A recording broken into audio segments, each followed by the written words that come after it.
Hello, everyone. This is Ari Moshe, Wolf of Heart and Soul-Centered Astrology. In this video, my friend Adam Elenbaas and I share an overview of the upcoming solar eclipse in Virgo coming this weekend. So Adam is a Hellenistic astrologer. I'm an evolutionary astrologer. We come from slightly different schools of thought, but we frequently find that at the core, we both share a very similar spiritual orientation. In this overview, we worked with a whole sign framework, which means we worked according to your rising sign. It's not how I usually organize these talks. So in the description, I have all of the time signatures. So if you don't do whole sign, if you do porphyry like myself or another house system, you can check out the time signatures to find the correct placement for where this eclipse is happening in your chart. And if you need some support or clarification, feel free to post in the comments, and I'm sure someone or myself will be happy to explain it for you.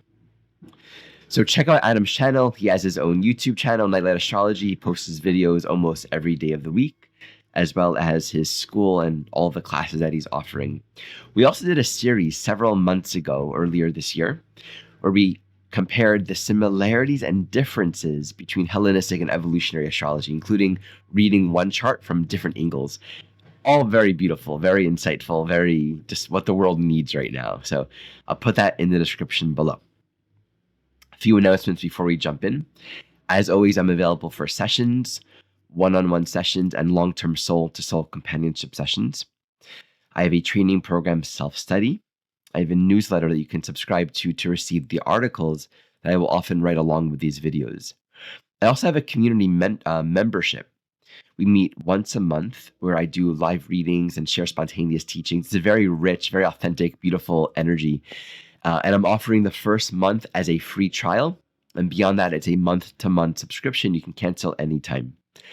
Lastly, the third annual Evolutionary Astrology Conference online begins next month. This is the last week to enroll with the coupon code LEGACY. I believe the 21st is when we close the early enrollment. So you get $100 off of this conference with the coupon code LEGACY.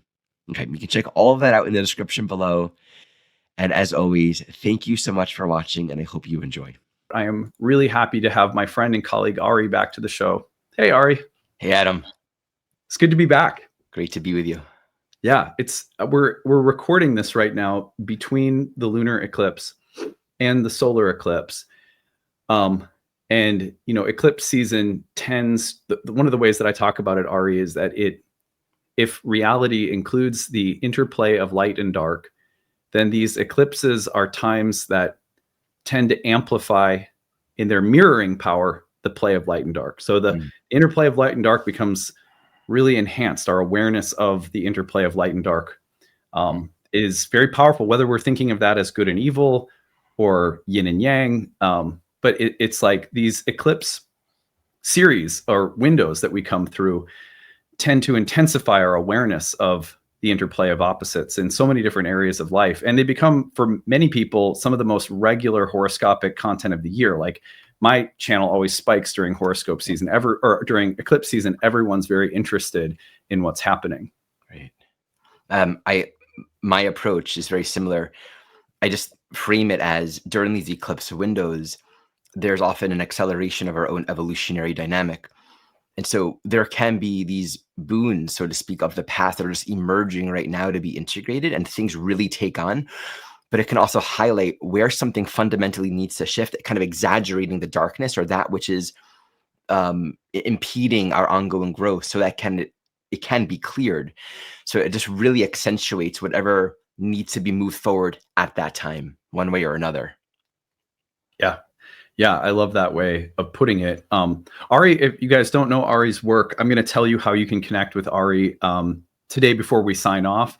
But Ari is, I would say, one of the current luminaries and leaders of evolutionary astrology, the field. I know he wouldn't describe himself that way. I do, because I think that he's a very good example of someone who's really immersed themselves in the school and the tradition and lives and walks it with a spiritual commitment to life. And so I really appreciate that more than anything in astrology, more than any school or doctrine or way of looking at things. I appreciate people who their hearts are in it for the right reasons. And so on that level, although I practice Hellenistic, Ari's coming from the evolutionary approach, we're going to put them together for you guys today, and trust that really the spiritual integrity behind our different schools is what will come through to you, regardless of which school you may be more familiar or inclined to as you're listening to this as well. The evolutionary perspective, Ari, do you want to say anything about it just briefly to give a little bit of context? Everyone's very familiar with Hellenistic on my channel, so maybe just a word or two about the Hellenist or the evolutionary perspective. Briefly, it's about looking at everything, transit natal chart, from the perspective of this life being an ongoing evolutionary journey. So whatever's arising, it's a part of the template for the ongoing journey of self-realization, right? It's a slow journey, it's a very long journey, but we're all in this experience to realize more of the truth, more of what we are. So we interpret everything through that lens and kind of tune into what's the evolutionary intention? How is this bringing forward our own growth at this time? Yeah. For those who don't know some of the technical differences, if you want to learn about those technical differences, I'm going to have some links to a previous series of talks that Ari and I did together, exploring kind of comparing and contrasting techniques and philosophy. And it turns out that Hellenistic astrology and evolutionary astrology share a lot of roots philosophically and spiritually, which is where I think we can really come together as practitioners from different backgrounds. We both look at the birth chart as the something of a mapping of the soul's evolution in a lifetime, and that much we can agree upon. The techniques are different, but if you want to learn about all that stuff, there'll be some links so you can check it out. What we're going to do now is we're just going to roll right into horoscopes for you. I'm going to put the real-time clock up and show you the date of the eclipse so that we're reminded of the timeline that we're talking about. So we are meeting, you're listening to this on Thursday, September 18th. The eclipse is taking place on Sunday, September 21st. And if we back this up just a little bit, you'll see that the exact conjunction of the sun and the moon at the 29th degree of Virgo is happening late afternoon on Sunday, the 21st. That's Central Time, USA. So you may have to, this may be adjusted a little bit if you're on the East Coast or West Coast or in another country, but basically it's coming through here this weekend.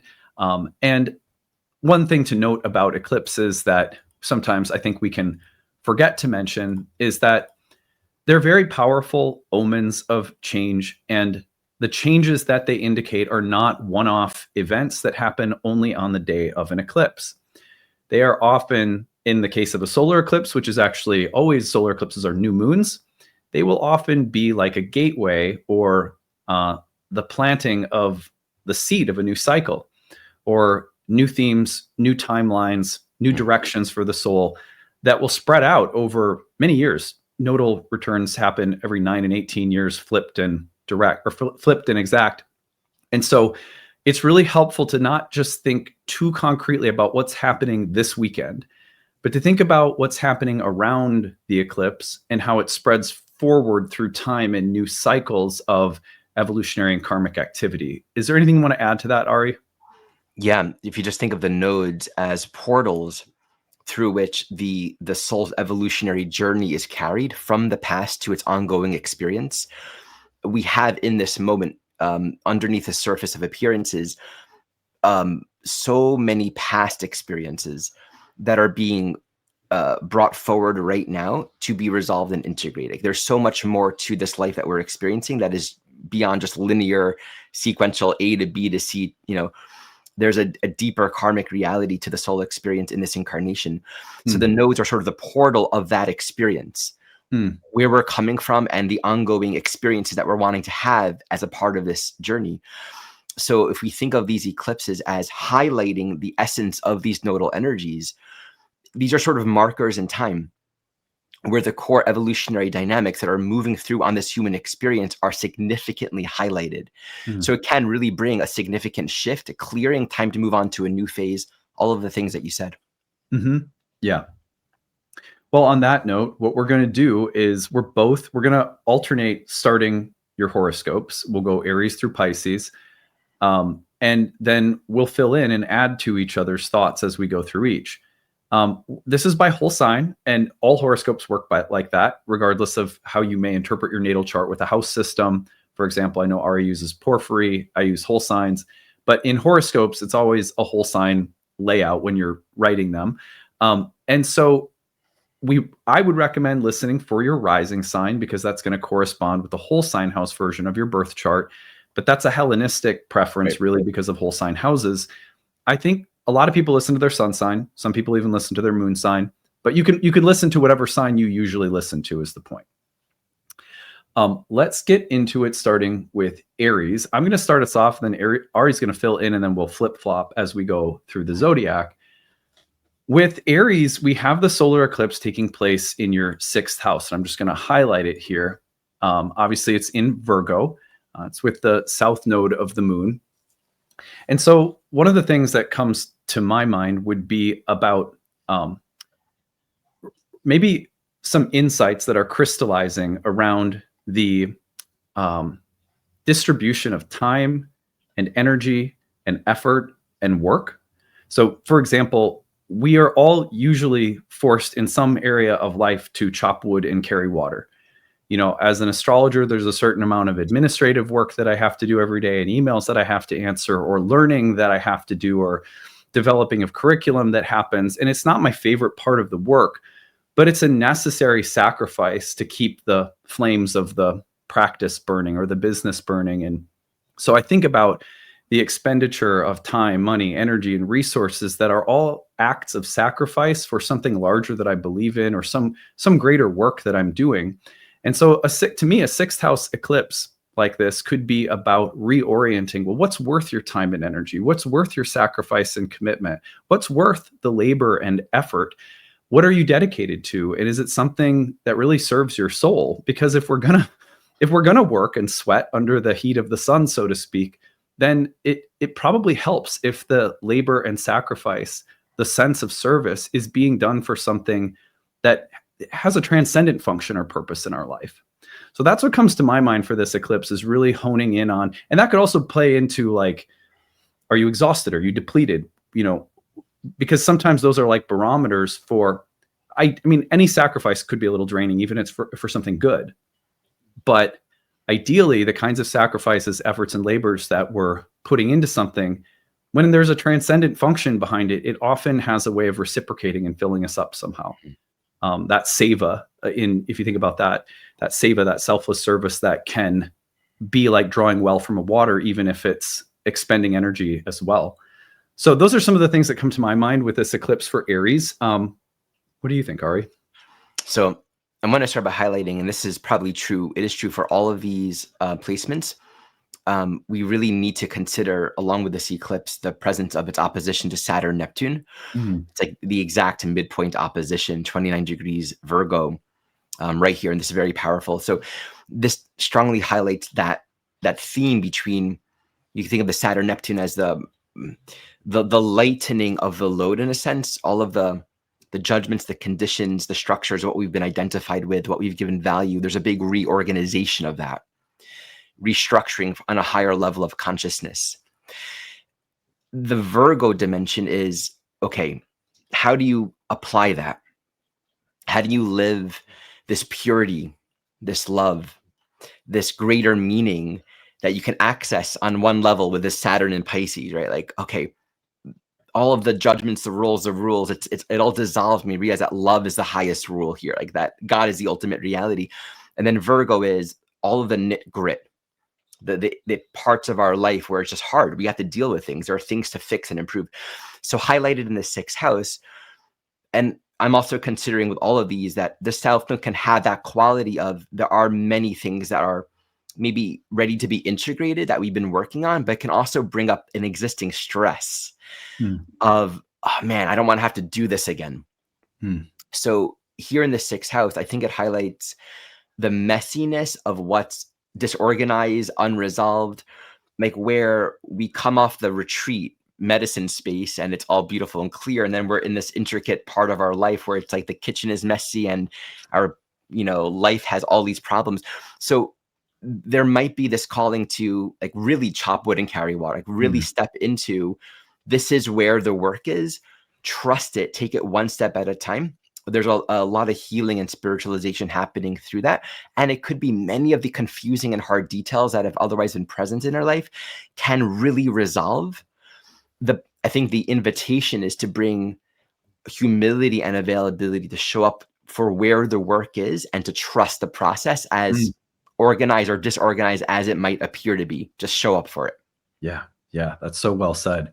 Thinking about my wife, who is having a nodal return, flipped nodal return, I should say.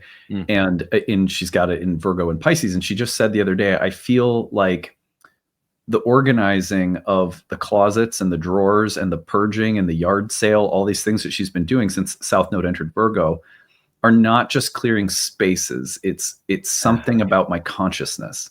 So it's like that mundane attention to detail is so much more than that with these eclipses in Virgo. Totally. Absolutely.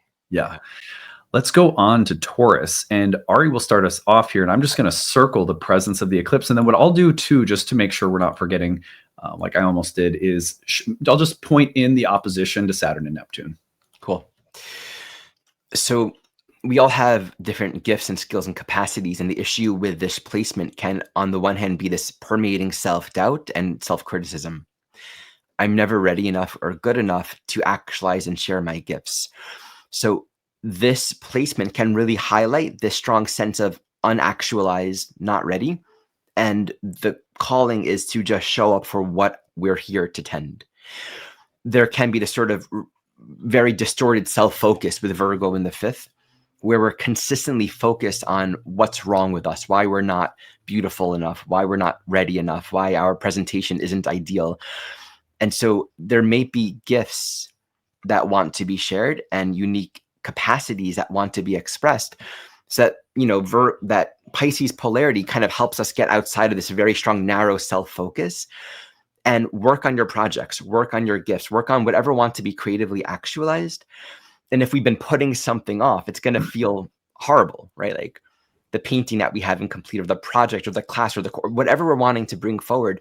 This really puts a high level of stress to show up for it and to surrender concern with outcome and neuroticism around how it looks or what happens next. Yeah, I love that.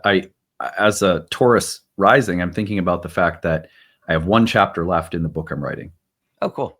And it is just like the first book I wrote, the last chapter was the hardest, because it felt like I have obviously not given birth, but it felt like this is the last push, you know.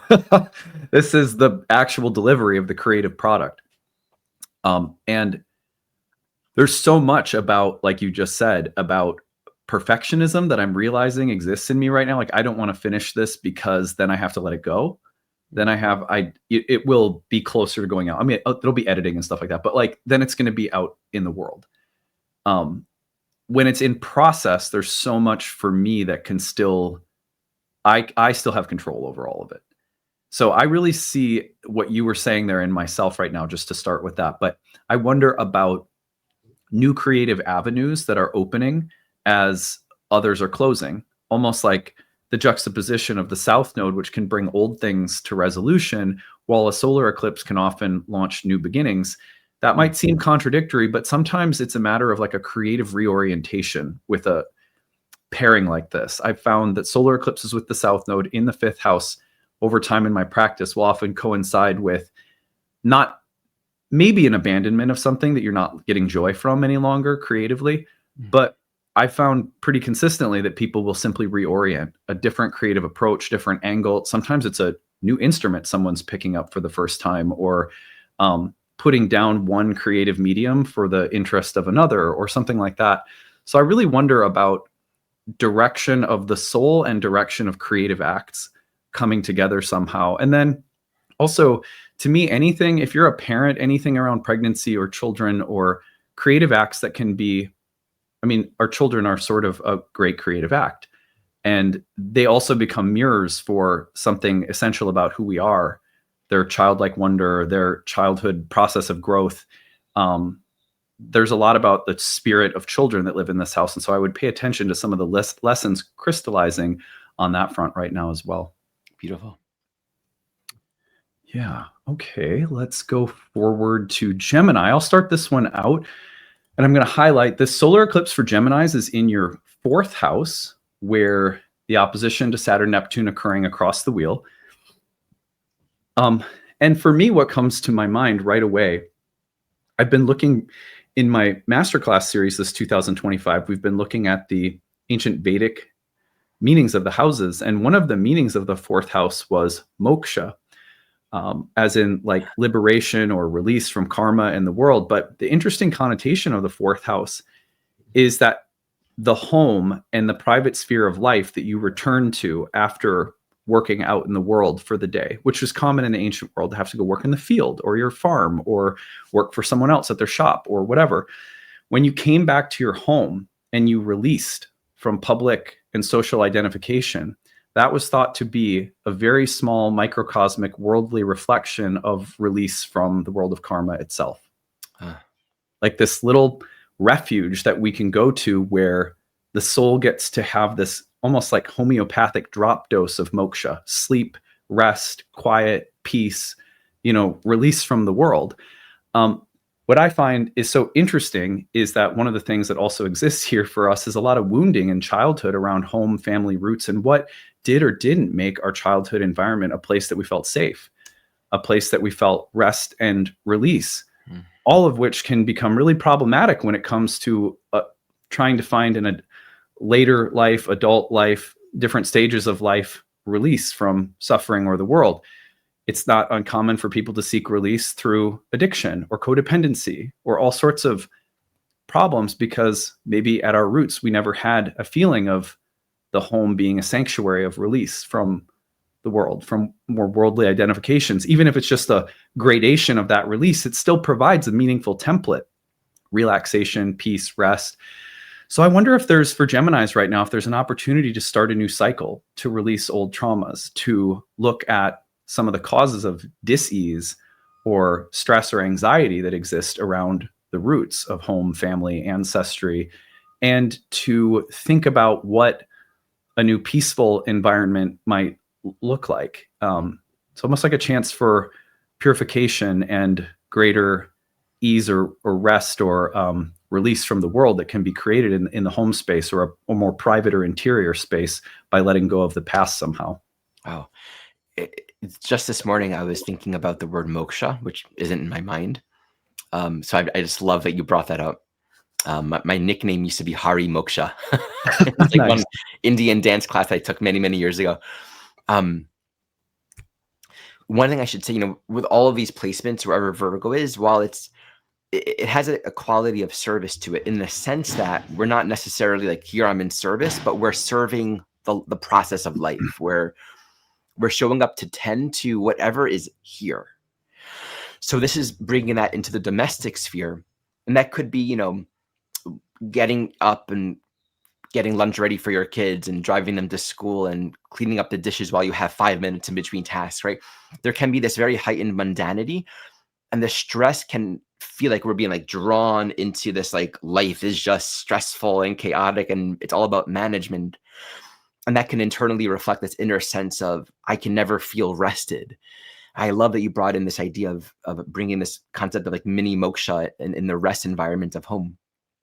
That really reframes this Virgo in the 4th as, this is a temple that we're tending, right? I'm sweeping the floors of the of the temple, and making the bed and orienting my attention to the holy, the sacred that life is really about. And that's really a Saturn 10th house, Pisces. That this world is an illusion. Only God is real, right? Just dissolving all of the knit and grit of the details and the forms and accessing a higher dimension of truth. So it's being in service to what requires our presence, but our care, our attending, whatever that is, where we're nurturing the roots, the ground, bottom of the chart of our identity, of our life, to hold space for the sacred. Oh, I love that. Yeah. I heard this said by one of my teachers in the Bhakti tradition, which is that love for the deity is love for the temple, and love for the temple is love for the deity. Love that. He was saying that this is a big part of the life of brahmacharis, when they're the young monks, that's like, oh, I'd rather be in my practices. I don't want to be sweeping the temple or doing the seva around the temple. And it's like something that's being communicated to 14, 15-year-old kids that are in monastic mode for a period of time before they go into family mode or whatever, is no, care for these things is the practice. There's no difference between the meditation and the care for the physical environment of the temple. That's such a, I feel like that's so present in so many different indigenous traditions and temple traditions. The care of the land that you live on, or it's the physical setting up of spaces. Yeah. Well, let's move on to Cancer. Okay. So I'll do this I'll just highlight this for you. Go ahead. So on the one hand, this actually can correspond to the culmination or the synthesis or integration of a long-term study. Imagine you're researching, you're practicing, you have your apothecary, you're collecting all the herbs and the data and the encyclopedias and all the astrological knowledge. There comes a point where the linear knowledge and information is no longer useful. It becomes in deficiency. I don't have enough, so I have to keep on gathering data or practicing or testing. We have to be able to release all of our learning and all of the knowledge and information, not be perfect, because that's never what happens here, but bring it over to higher meaning and service. That might be teaching or beginning to offer your knowledge or your skills in a way that's of service and value. So it's important to be able to tune into, is it time to let go and kind of bring my studies to culmination? Or on the other hand, is there something new that I'm now really being drawn to practice? If we're being lackadaisical or unquick and not bringing precision into our studies or our writing or our research, this might be kind of bringing us very clearly to where there is something more to be practicing and learning, because we want to be thorough. That's one part of this Virgo. We don't want to just do things half-heartedly. We want to treat every part of life as this is where the path is right now. So whatever we're studying and gathering, let this be an apprenticeship of mental clarity, so we can really learn and study and understand how things work better. And that when that's complete, we'll know that that's complete. Love that. I am thinking about this through a recent talk that I gave on the third house. Like I said, I've been looking at all the Vedic perspectives. And one way that they have of talking about the third ninth house dichotomy, which is obviously the third house is where the eclipse is, but we've got the opposition to Saturn in the ninth for Cancers, is between the subjective center of the mind, opinions, personal experiences, psychological impulses, and the kind of the way in which that center of personal mind is so important to our lives. It has to be honored, and at the same time, the ninth house, which is called the Dharma house, is about objective truth. Like, this is the nature of reality. This is the nature of God. This is the nature of karma. And your teachers and the wisdom traditions and the Shastras live in the ninth. And so it's interesting because there's a natural opposition between, well, what do I think and feel and desire and want? And what's my character and temperament? And it's all very subjective. And then this higher sense of objectivity. And it could seem like they're cut off from one another. I could see a Virgo South Node in the third house saying, in order to really adhere to higher truth, I have to suppress my personal nature because it's messy, or because it's not appropriate, or it's not perfect, or, how much can I shape my personal psychology to meet the requirements of some higher truth? But we also know that repression doesn't accomplish anything. And there's this grace in the universe that allows for us to be unique and subjective little centers of meaning, and that we discover higher truth through an interaction between our personal egos and higher truth. And so I'm looking at this and going is this a time where that conversation between, what is real, what is true in some higher, more objective, transcendental or mystical sense is coming right up against, but what is true for me personally? And how do those things reconcile or meet, or what is the conversation like between those two levels of things right now? That's what jumps out at me with this one. I have to add something so beautiful. It makes me think about, if a person's working with dandelion plant medicine, right? And there's all the anatomical knowledge of the dandelion, how it grows, when to pick it, how to process it, right? the linear dimensions of dandelion medicine. Then there's the spirit, ninth house Pisces, like the spirit of dandelion. It's wisdom. It's not physical. It's an essence, and you can't treat it as a physical being. So there can be, if we're getting overly meticulous on the details, we have to kind of loosen up and access what is the underlying wisdom and teachings at the core of everything that we're studying and practicing. Yeah. Not surprising. My wife is a Cancer rising who's an herbalist with her nodes across these houses. Yeah. And it's just like such a part of her interest in this lifetime, the plant biology and chemistry, but more than anything, the plant spirit tradition, has been the part I think that's been most exciting for her. But both have to go together in a way too. So very fascinating. Well, Cancers, hopefully those thoughts are useful for you. We'll go on now, and here we go. So we've got the solar eclipse, if you're a Leo, in your second house, the opposition going across to Saturn in the 8th, Neptune pretty close there too. So this was one of 3 Arcta houses in Indian astrology that is associated with the material world, and first and foremost security in the material world, and then climbing up from security to abundance or possessions or wealth or enjoyment derived from wealth and assets and resources and things like that. So in the most basic sense, I think of second house eclipses as changes in how you're thinking about your assets, resources in the most basic way. Like, how do you manage your bills? How do you pay for them? What are your revenue streams? What resources do you have? What new resources do you need? What do you no longer need? What's proving to be too much to maintain? Or what things are you trying to take on that you think will grow in the garden and provide you with more resources, but may require a new level of maintenance or work? All of those things very basically. But then from there might be deeper processes happening around how much pleasure or benefit or value can I truly derive from what I have or what I'm trying to build or make or create materially. And I think that deeper part of it is really, really important here, especially with the South Node, where there's an opportunity for something new with the solar eclipse. But the South Node also suggests maybe some level of crystallized insight around past cycles, things that worked and didn't work, things that you could control or couldn't control, things that you could prepare for and couldn't prepare for. And maybe some deeper sense also of you don't have to do it all alone.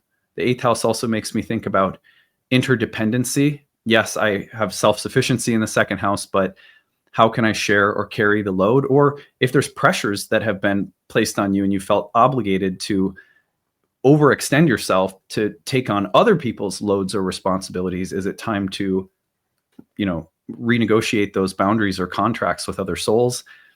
Yeah, I guess I'm going in a lot of different directions, but those are some of the things that jump out at me. What about you, Ari?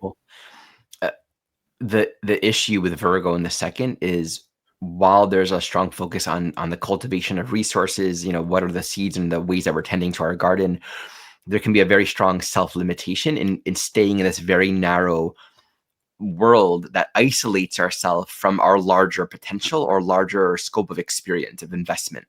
Like, there are people and relationships and experiences and risks that one can take outside of that little bubble of the world that I know and that's safe and secure, that will expand one's experience. So there may be resources that we have, like practical internal resources, that are not developed, or that we haven't been, self-esteem is one core issue with second house dynamics. So there might be a highlighting of, hey, value yourself, value your skills, your resources, that which you have, and invest it, use it, share it. What we hold on to and what we don't share and what we don't circulate stagnates. Be one dimension. Otherwise, if we're just like living in this world of familiarity, where it's like, okay, I got everything that I need, I know where it all is, I know what I'm doing, there can be too much control, and it's just keeping us from the soul path. Like, that Pisces 8th is like surrender and let go and dissolve, where Virgo is like in the second, what do I have? Where do I have it? I want to make sure that I can control it. There's a lot of like possessiveness and control. It's very earthy. So that's one dimension. The other piece that I would highlight is there may be simply, new gifts or skills, like literally literally and metaphorically, seeds that we've planted might be blossoming now. So new opportunities for growth, for abundance, for expansion, for having more of what we need to do what we want to do simply may be emerging onto the field right now. I love that. Yeah, really nicely put. Let me scoot this along. Virgo's on the ascendant. Boy, is it a big like house party for Virgos out there. Yeah, that's I'm going to me. highlight this for you. Go ahead, Ari. So the issue with Virgo, think of like the natural inconjunct between between Aries and Virgo, like these archetypes. I want to be careful. I want to be meticulous and efficient, and check every little dot. And the first house itself is about movement. It's an ongoing process of individuation. So we're putting ourselves forward on an instinctual basis to become, to initiate life experience. So on the one hand, there's a calling to just go, get started, do it. Whatever it is, do it. And we can kind of get stuck and immobilized in this overthinking it.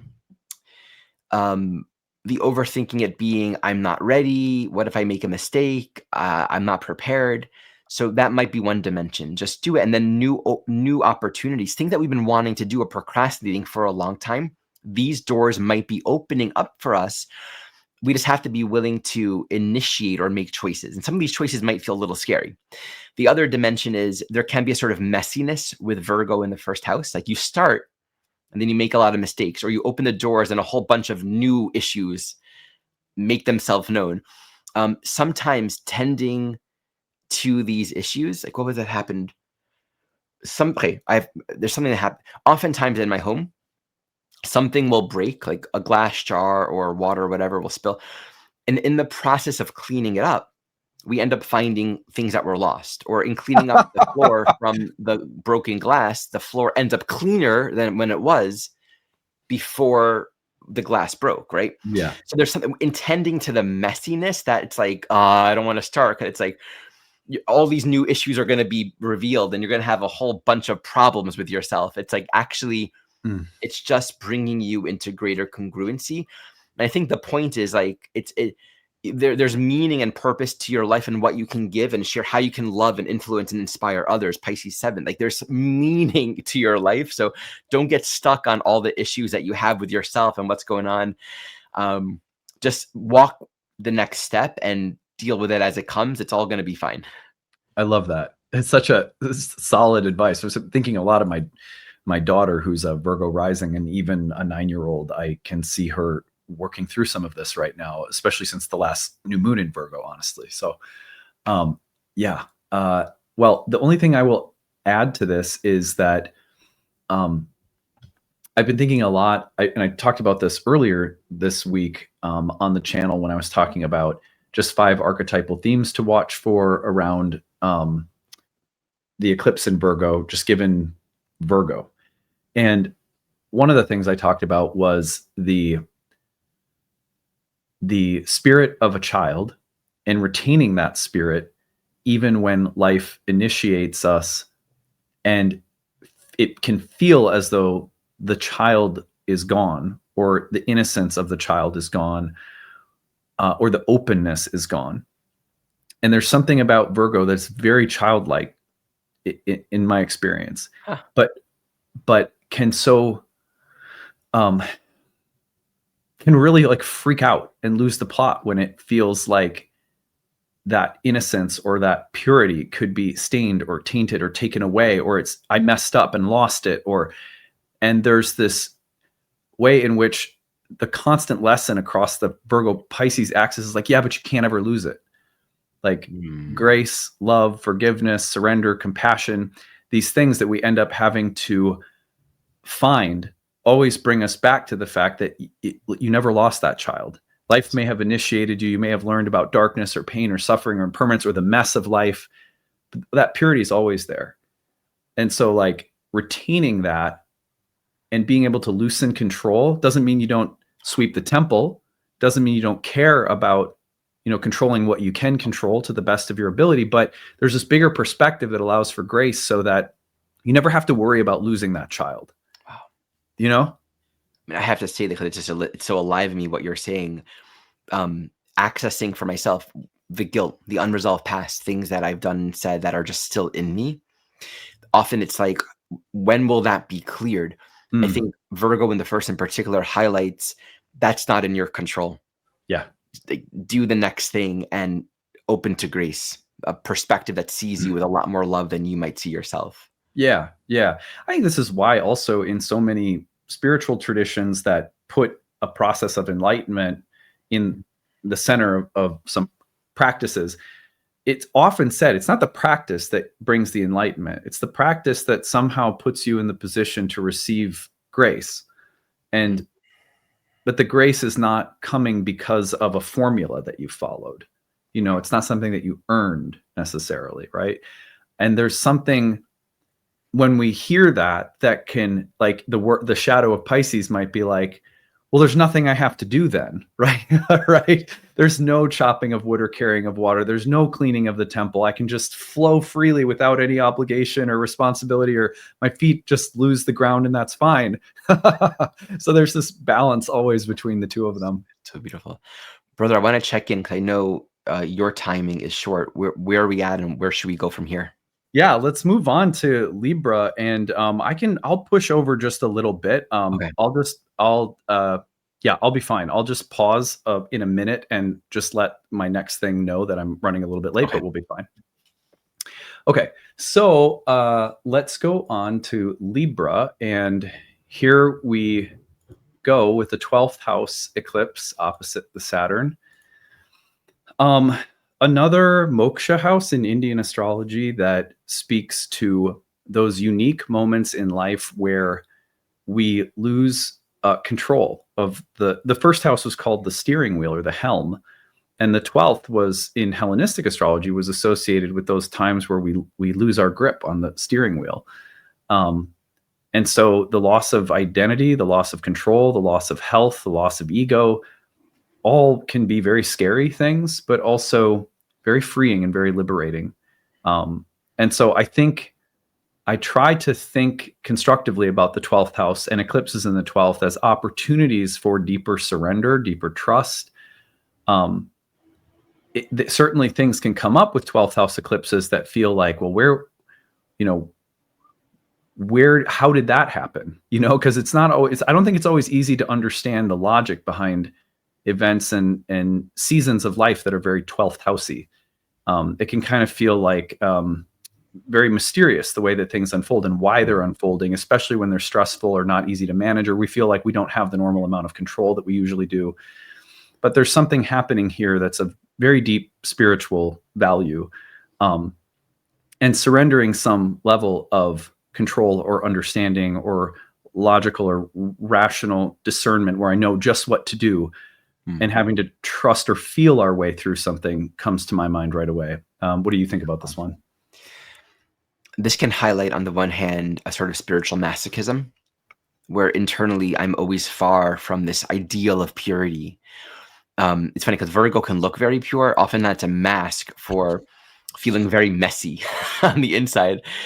And whereas the polarity of Pisces is like this ideal of perfection that I'm never going to reach. So Virgo in the 12th, there can be this deep sense of, this can highlight the extreme of addiction and where we're escaping or avoiding our path because we just feel so internally far from any kind of meaning or purpose. So if there is some form of escapism or avoidance denial in our life, if there's a way in which we're just sort of neglecting because we don't feel any meaning, like who cares? Why shower? Why brush my teeth? Why eat better? Well, it doesn't matter. It's like this deep sense of I don't matter. I'm nothing, right? That could be just so close from a little pivot to my personal investment in what's purposeful and meaningful is what doesn't matter. Like it's like a little reframe to I surrender control. I surrender my ideas and my beliefs and what I've given meaning to. And I'm willing to just accept the life that's given. So meaning and purpose is greater than our own making and our understanding. I think Virgo in the 12th then can highlight we have a function to perform, a holy function, you can say. And it's not for us to judge what it is. and whether we're good enough or doing well enough or what it looks like. A lot of things can be coming to close right now. Work that we've given meaning to that was important, maybe it lost its meaning. And on the other hand, there might be something that we're called to actually initiate and move into, where something greater than ourselves is going to work through us. Like this, the idea of karma yoga or seva in the true sense of really offering ourselves to a purpose greater than our understanding. Yeah. I think it really highlights the quality of surrender and trusting something greater than ourselves and letting healing happen, not trying to control it. Yeah. Love that. That is so fitting for the 12th and 6th axis, as well as the Virgo Pisces axis. They both speak to those dynamics. Okay, I'm going to go forward to Scorpio. And here we have the eclipse in your 11th with the opposition to Saturn Neptune across the wheel. Okay. So let's imagine you're an astrology student and you take a class and you just compare yourself to everyone else that's better. They're using all the cool terms and they say all the right words. There can be this sense of like, I'm not good enough. I'm different. I'm the outsider. I'm the black sheep. I'm not smart enough, or I'm never going to be like those people. There can be this hyper sense of comparison to where our contribution to the world is lacking because we're just not good enough, or no one likes us, all these internal ways in which we compare ourselves with others. The invitation here is to honor and value and recognize that we play a role in a greater process with a function that is helpful. So if we're an astrologer, if we're a scientist, if we're working on some kind of project, don't worry about the comparative quality of what you're doing relative to what other people are doing. There's a unique intelligence and brilliance that we can access with Virgo in the 11th house. Let me just take a moment to find the words for this. And to learn to be more detached and less concerned with what you look like, with appearances and with outcome. So to walk our path, and whatever that is for each one of us, we're in service to the collective.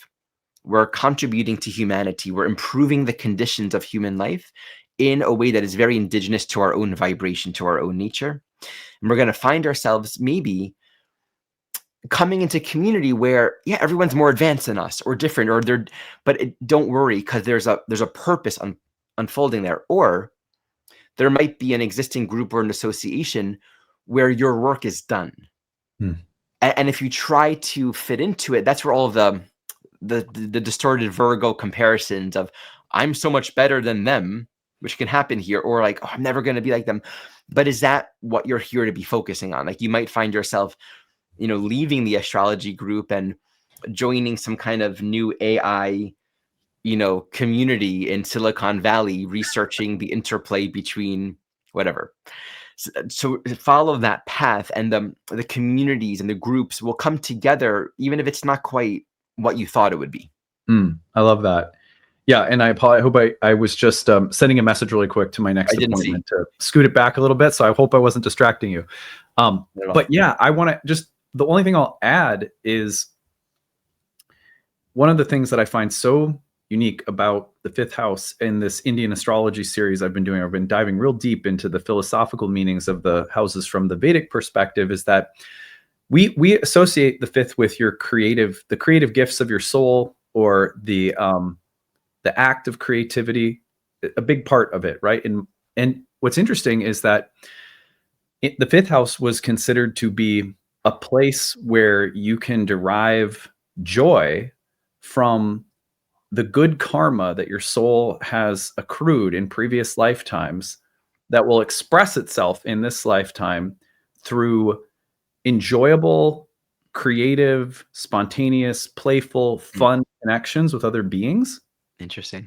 And with the outpouring of your creative skills and intelligence, all of which is thought to be in part created from your good karma. So if I play with that a little bit, and obviously all of these are different symbolic lenses to just experiment with, I think, but the solar eclipse in the 11th house opposite Saturn in the 5th might be like, I have a place in a new group, a new community. It's exciting. But for some reason, I'm not being allowed to bring my gifts to bear on that community. Like there's I feel prohibited in my ability to share the joy and creative essence of who I am within this space, even though this space is opening up and there's something maybe kind of exciting about it. And so I wonder about that. Another way of putting it would be, maybe there's something with greater gravitas or seriousness that I am having to mediate between group involvement and my own creative gifts and essence, so that the two can collaborate rather than conflict. Mm-hmm. And I think you said sort of the same thing. So, okay, let's go on to Sagittarius, where we have the solar eclipse in your 10th house. If you're a Sag, the opposition to Saturn and Neptune across the wheel. For me, in the most literal sense, this could be about a change of career direction. It's so obvious. Solar eclipses I have seen in my private counseling practice for many years, coinciding with changes of title, changes of company, entire vocational shifts where I'm just going to do something totally different. I have often found that those tend to constellate more powerfully around transits to planets. So if you have planets in Virgo in the 10th house that the eclipse is landing around, that could be something to consider. I'll just say that because it's not like every 10th house eclipse means a career change. So the one guideline I found is like, if it's close to a planet, often there's more of a distinct change. Still, changes in career can mean a lot of different things. Changes in how you're doing things, how you're approaching things, the level of skill or mastery that you're able to bring to bear on your craft or your trade or your industry or something, the relationship with authority in the workplace, all of those kinds of things. Also, I wonder, we're talking a lot about perfectionism too. I would wonder here about, do I feel like I'm good enough? Is there an evaluation of self-worth in relation to career that's taking place right now? And maybe some need to grant myself a deeper level of forgiveness or acceptance. Mm-hmm. Like, this is what I can bring to the world. It's not the most heroic, best thing ever. I'm sort of average or a little above average at what I do, but that's good enough, Right. I love that. There's wisdom in the signature in knowing when to just show up, do your job, as boring or as mundane as it is, or, your responsibilities, even as a parent, just your worldly roles and responsibilities, where someone, I think a client told me once, and it's a beautiful insight, where we are responsible is where we cultivate self-authority, right? Because to show up responsibly for something, we have to be in our own authority and our own command. So accepting whatever work we need to do. And on the other hand, there can be a strong emphasis here on the workaholic drudgery of doing too much. It's like you're never doing enough. You're always doing a lot. Your schedule is overly booked. You're doing way too much. You're stressed, and you can feel weighed down with a deep sense of judgment and inferiority. You'll never be able to advance at 10th house, getting higher up the ladder. You'll never be able to advance in life and get your way out of this lower caste, horrible, classist, whatever system that you are not able to somehow get out of. So it might be highlighting a very existing sort of pessimistic, weighty attitude of internalized judgment and punishment. In that sense, where might there be this opening right now to actually make a very tangible career change or change in the responsibilities or commitments, the roles and the structures that we're establishing in life? That's one piece. The other is, there are graduations that happen in the 10th house. And so if we've done the work and we're not rushing through it, because Virgo, it's tedious, it's whatever that means, whatever is required, it might be hard and difficult, but if it's your work, and it produces joy in the long term. If we're not going to brush it over just to get it done, that's like the immaturity of, I just want to get the job done, but then we're not thorough and we don't build a proper foundation. So there might be a graduation. Hey, you've done the work and you're done. Time to move on to college, you're done with high school. So that can be expressing right now. And that fourth house polarity, I think, really emphasizes make sure you're accessing your emotional body, that there's meaning and care and purpose in life beyond just the heaviness of your responsibilities and things like that. Yeah. Yeah, love that. Really well said. I'm going to move us along to Capricorn. Set it up here for Ari, the 9th house eclipse opposite Saturn and Neptune across the wheel in the 3rd and 4th there. So when I think of Virgo in the 9th, one example that comes to mind is in general, in the past several centuries, the Judeo-Christian cosmological lens, where we're learning these ideas, practicing these beliefs, these cosmological frameworks that induce an internal sense of inferiority. So I have a belief, and that belief system keeps me in this place of inadequacy, of not enoughness. And then if we're going to teach that, we're teaching inadequacy. We're teaching not enoughness. We're teaching inferiority. And you can think of 9th house has a strong correlation with nature, and in that sense, religions or practices or tribes that are more oriented towards nature, or religions or philosophies that are less distorted by patriarchal conditioning, right? So you have Virgo in the 9th, being told that what's natural is not good. Okay, you have to put on clothing, or you have to do these practices, and so a lot of this on the one hand can be simplifying, clarifying, where we've had a lot of beliefs and ideas that have actually made the journey a lot slower. And it can simply be like a yoga practice or a meditation practice where there's a lot of ritual and things that are just being done. But then the question is, am I tasting the truth? Am I just a slave or a servant to these practices, and it's just kind of keeping me in this, I'm never going to be there? Or is it a practice that works? Like Virgo in the 9th, are we having a direct experience? So it's clarifying our cosmology and our beliefs. Are we repeating things that keep us in a lower state? Or are we actually allowing the spiritual path and the journey of realization to be one that is direct?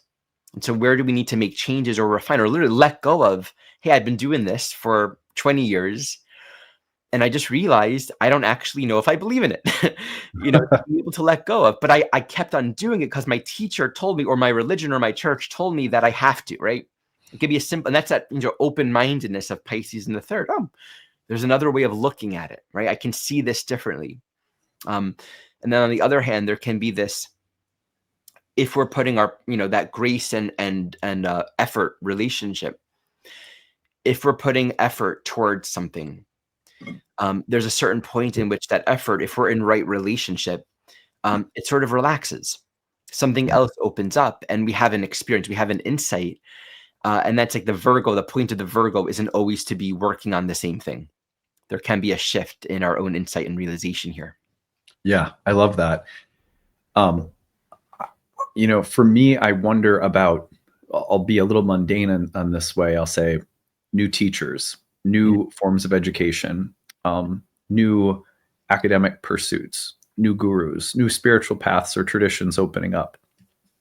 Maybe new paths opening up with respect to that realm of higher truth as some insights are crystallizing. I give a simple example with a South Node solar eclipse in the 9th house.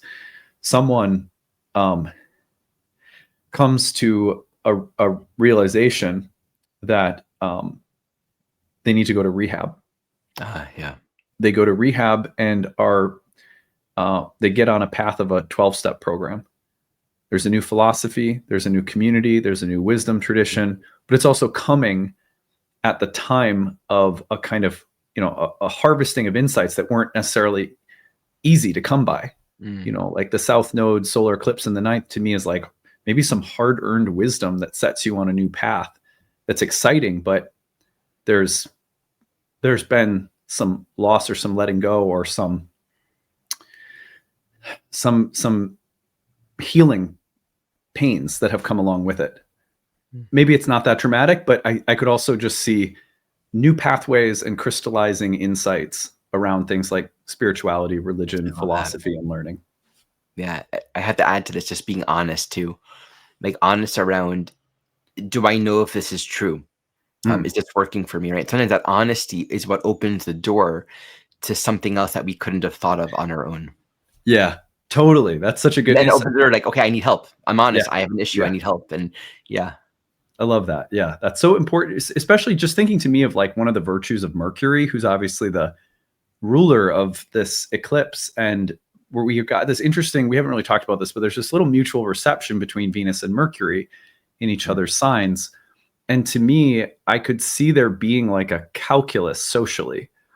Well, what will other people think, or what will other people do, or managing perceptions, but a moment of truth is a moment of truth. And it may be that there's social grace somehow built in with the mutual reception of Venus and Mercury that says, just be honest, and it'll actually go over better than you think it will.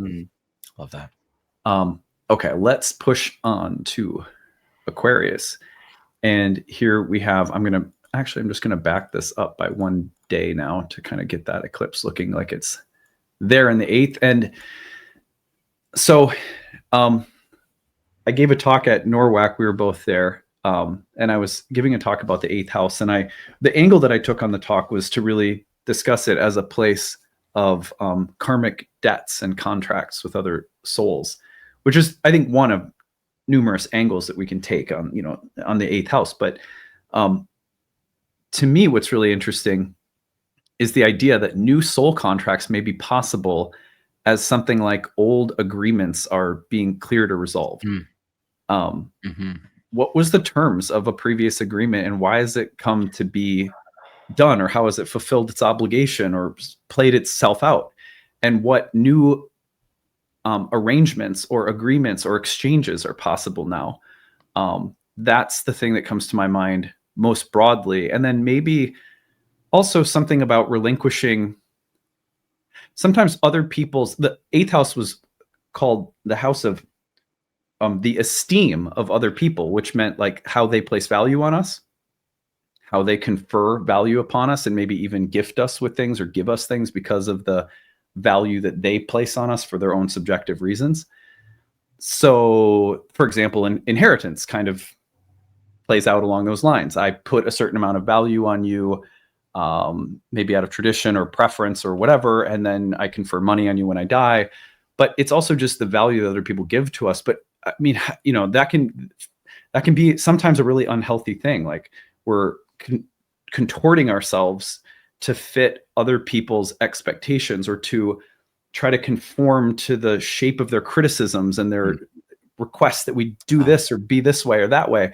So how much of that is good feedback for us, and how much of that should we let go of because we're letting other people kind of beat us up with their evaluations constantly.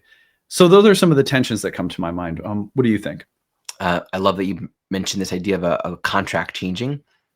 So Virgo in the 8th can be, I'm so triggered. This is how hard I'm getting in like the poop. It's like mucky and yucky, and I don't want to have to deal with this shadow content and this stuff. And maybe that's one dimension of it. Just like the Pisces 2nd house polarity does say, hey, be content, be peaceful, be an inner space of expansion and infinity, while you're dealing with this karmic necessity of this requirement, so to speak, to deal with these deeper karmic dynamics that need to be resolved. And what we don't resolve will not go away. But I think this eclipse can be bringing it up. And so while and just kind of playing on that mutual reception piece, if we have, Mercury in Libra in Holstein framework, that would definitely be in the 9th. It can be either in my system, but we're going to have that need for honest communication, right? There might be a lot of relational, hey, talk about the hard stuff kind of thing, So facing it might feel hard and messy and bring up all of our, I'm entrapped, or you caused this, and or business deals or investments that we shouldn't have made, or facing it, dealing with it allows for a cleaning up. And the teaching here of Virgo in the 8th is, if you tend to it, that pile of rotting food will become very nutrient rich soil. But we have to tend to it and properly. If you ignore it, rats come and poop in it, and it makes your whole yard infested, and they come into the house. Like the darkness can spread, and yet the benefit of the darkness spreading is it can induce a crisis state that brings us into awareness of where we got to clean up the act and deal with that hard stuff.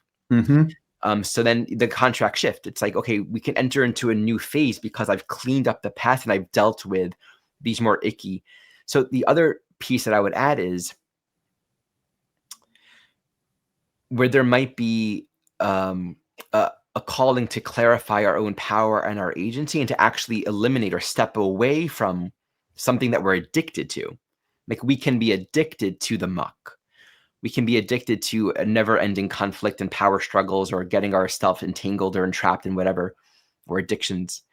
So this might be a moment of clarity to actually realize I can let go.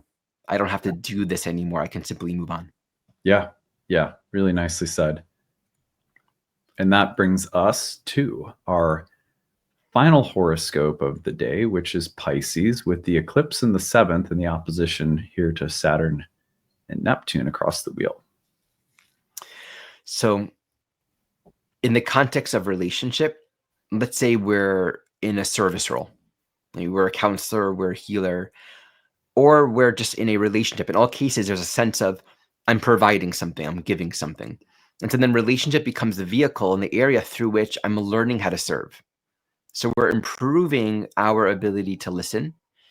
We're improving our ability to serve what's truly needed. The issues can be this internal inadequacy or insufficiency. I'm never enough. I'm never giving good enough. And so it can really bring up this overcompensation. If that's happening, I think the invitation of this eclipse is to really change how we're showing up in relationship. As a counselor, as a partner, as a whatever, are there ways in which I've made agreement or made myself available, not because it's what's really needed, maybe people want it of me, but is the core of it because I'm not enough.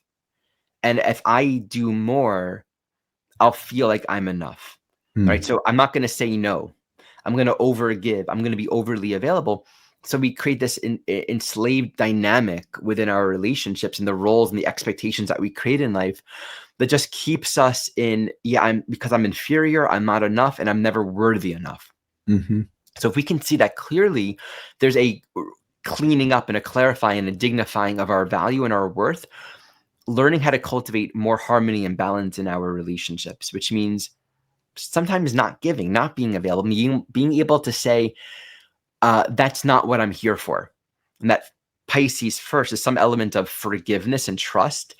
I have a path to walk, and this path is mine. It's my relationship to the divine. Let me not allow my guilt or my sense of owing you more keep me from the greater infinity of my own being. Right. So that's one dimension. We can also get really stuck in, criticizing other people. So our relationships become never-ending problem solving and conflict resolution. Right. You said this, but this is it's like that Pisces. It's like, just let go, forgive, move on. You got a life to live. And so that there can be a letting go of the criticism and always trying to resolve things, kind of seeing, hey, what do you need? What do you want? What's true? Where am I? Letting things be easier. So our relationships and our roles come into greater congruency. And that literally might mean fundamental basic changes in our relationships and new ones or new experiences or new agreements coming in that are just a lot more congruent. Yeah, absolutely. I